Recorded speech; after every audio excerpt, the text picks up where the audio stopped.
Deus tem planos para cumprir em nossas vidas. Essa é a mensagem de toda a Bíblia e é isso mesmo que estamos estudando aqui no Encontro com a Palavra, escrito pelo pastor Dick Woodward e narrado pelo pastor Edson Bruno. Fique atento a mais um programa que o Ministério Cooperativo Internacional leva a você. Com você agora, pastor Edson Bruno.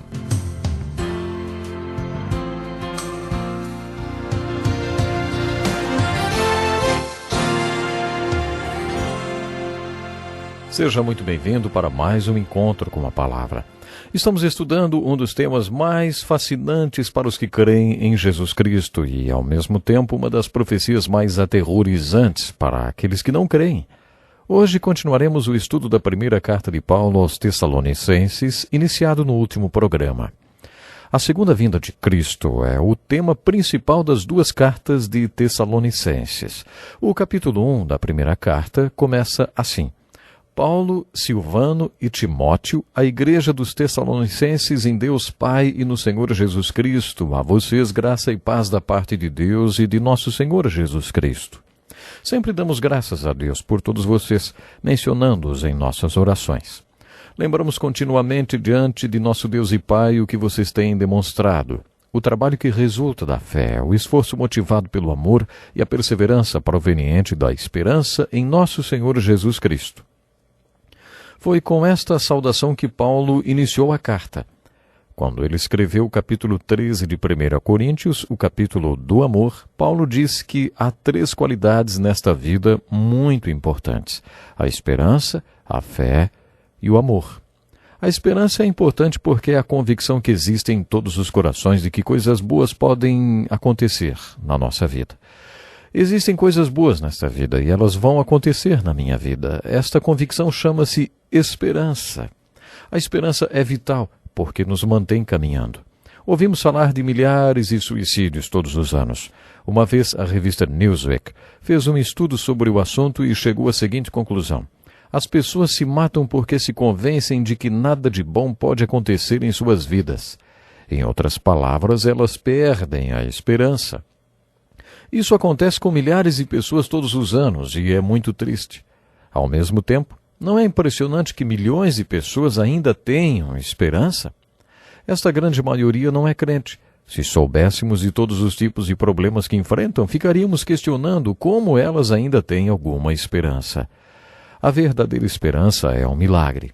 Deus coloca esperança no coração de todos os seres humanos. Não é normal que as pessoas percam a esperança. De acordo com Paulo e com o capítulo da fé, o capítulo 11 de Hebreus, outra qualidade vital da vida é a fé. Ouça a descrição de fé que o autor nos deu. A fé é a certeza daquilo que esperamos. Se temos esperança, temos a convicção de que há algo de bom.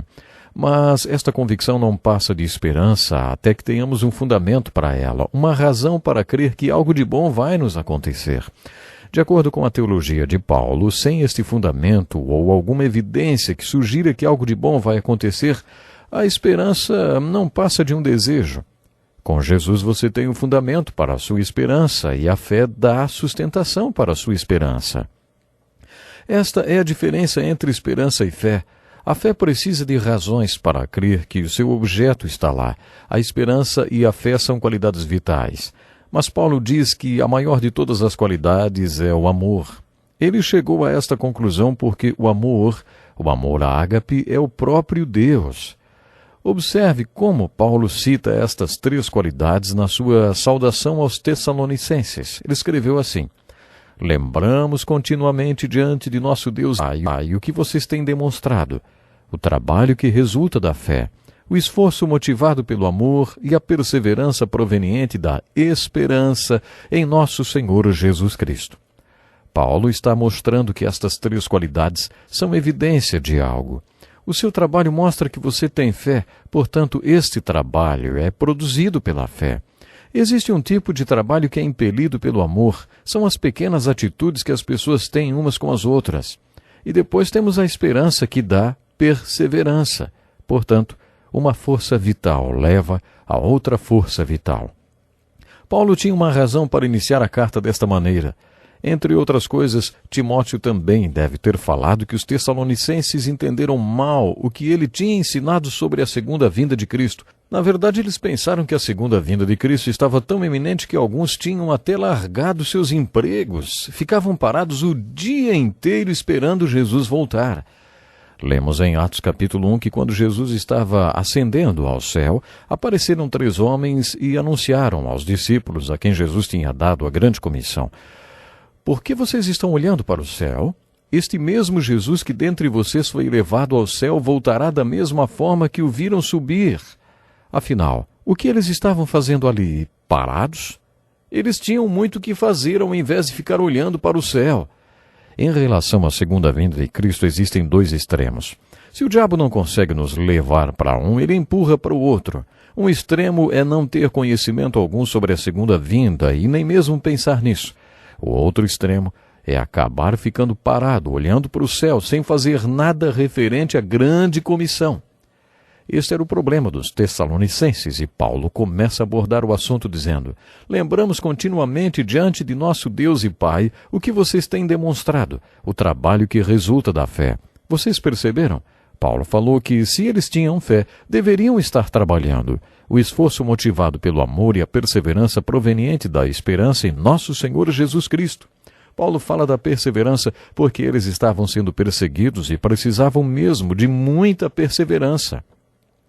Lendo esta carta, percebemos que Paulo, em menos de um mês, plantou uma igreja muito ativa. Paulo afirmou, inclusive, que eles tinham se tornado exemplo para outros cristãos na Grécia. Tinham espalhado a pregação da fé em Deus por todo lugar, para muito além das suas fronteiras, e por isso em todo lugar ouviam-se pessoas falando sobre a fé deles em Deus. Paulo diz que não precisava anunciar porque as pessoas davam testemunho de como os tessalonicenses estavam firmes e tinham largado a idolatria para seguir o único Deus vivo e verdadeiro. É impressionante pensar que uma igreja tão frutífera foi resultado do trabalho de apenas 3 semanas. Isto nos mostra a unção e o poder do Espírito Santo que o apóstolo Paulo tinha no seu ministério. Observe que todos os capítulos desta carta terminam com a referência à segunda vinda de Cristo. No final do capítulo 1, lemos o seguinte: esperar dos céus seu Filho, a quem ressuscitou dos mortos, Jesus que nos livra da ira que há de vir. Existe uma diferença entre vigiar e esperar.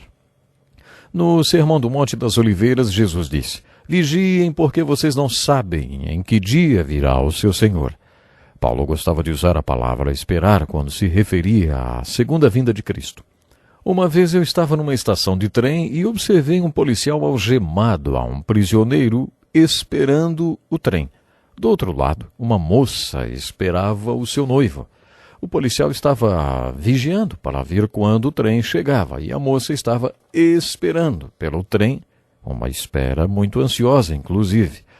É nesse sentido que Paulo fala no final do capítulo 1 sobre esperar pela segunda vinda do Senhor.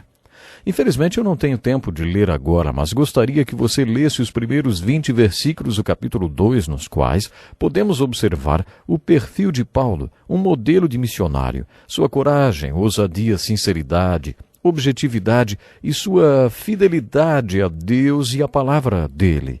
Observe também nesta passagem que Paulo não tentava agradar a homens, mas a Deus. Ele podia ser amoroso e autoritário e estava acima de qualquer crítica nas questões financeiras. Ele amava os tessalonicenses e declarou que o propósito da sua vida era a prosperidade espiritual daqueles irmãos. No capítulo 3, encontramos um relato de como esta carta acabou sendo escrita. Quando lemos as cartas de Paulo, nos perguntamos em que circunstâncias ele escreveu cada uma, como e por quê. Às vezes esta resposta encontra-se no contexto bíblico. É o que acontece no capítulo 3. Por esta razão, não suportando mais, enviei Timóteo para saber a respeito da fé que vocês têm, a fim de que o tentador não os seduzisse, tornando inútil o nosso esforço. Paulo pensou nisso por causa da perseguição que os novos crentes de Tessalônica estavam enfrentando. Agora, porém, Timóteo acaba de chegar da parte de vocês, dando-nos boas notícias a respeito da fé e do amor que vocês têm. Ele nos falou que vocês sempre guardam boas recordações de nós, desejando ver-nos, assim como nós queremos vê-los. Por isso, irmãos, em toda nossa necessidade e tribulação, ficamos animados quando soubemos da sua fé, pois agora vivemos, visto que vocês estão firmes no Senhor. Sabe, eu acho esse texto muito bonito, porque nos mostra o que se passava dentro do coração deste grande missionário chamado Paulo. O capítulo 4 é muito prático. Paulo aconselha os crentes de Tessalônica a ter uma vida tranquila, cuidar dos seus próprios negócios e trabalhar com as próprias mãos, a fim de que andem decentemente aos olhos dos que são de fora e não dependam de ninguém. Esta era a filosofia de Paulo. Os crentes não deveriam ficar olhando para o alto esperando a volta de Jesus, mas deviam trabalhar. Ele mesmo deu o exemplo, trabalhando e se sustentando com a confecção de tendas, você se lembra? Ele escreveu algo parecido no 3º capítulo de 2 Coríntios. No capítulo 4, Paulo escreve uma passagem muito bonita sobre o arrebatamento. Como já dissemos, a segunda vinda não será um evento isolado, mas uma série deles. Entretanto, não existe na Bíblia a definição da ordem cronológica de todos esses eventos. Jesus não deu uma data precisa, nem falou em que ordem todos esses eventos vão ocorrer. Ele foi bem categórico, inclusive. Quanto ao dia e a hora, ninguém sabe, nem os anjos dos céus, nem o Filho, senão somente o Pai. Jesus nos ensinou que não devemos estar presos a datas. Se o próprio Jesus não sabe a data certa nem a cronologia de todos esses eventos, por que nós achamos que podemos questionar as questões de datas e às vezes até causar divisão de opinião e de irmãos por causa de um assunto que nem mesmo Jesus foi informado? Mas não se engane, cada um desses eventos vai ocorrer. Não importa se você acha que o arrebatamento vai acontecer agora ou daqui a um século. Meu desejo é que você seja arrebatado com a igreja. Meu desejo é que você esteja preparado. Alguns acham que o arrebatamento será um dos primeiros eventos da segunda vinda de Cristo. Não importa qual seja a sua opinião sobre a ordem cronológica dos eventos da segunda vinda. O importante é saber se você crê no arrebatamento da igreja e se você está preparado.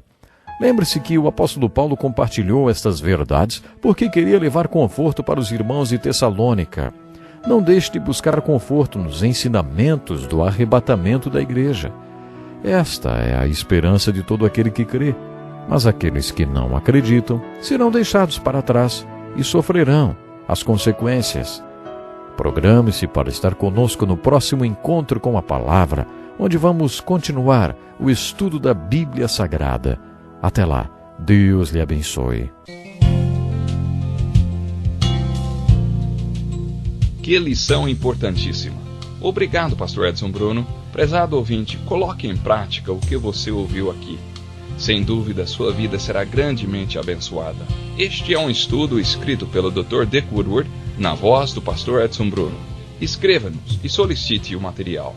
Nosso endereço é Encontro com a Palavra, Caixa Postal 2011, CEP 89201-970, Joinville, Santa Catarina. Até o nosso próximo encontro com a Palavra.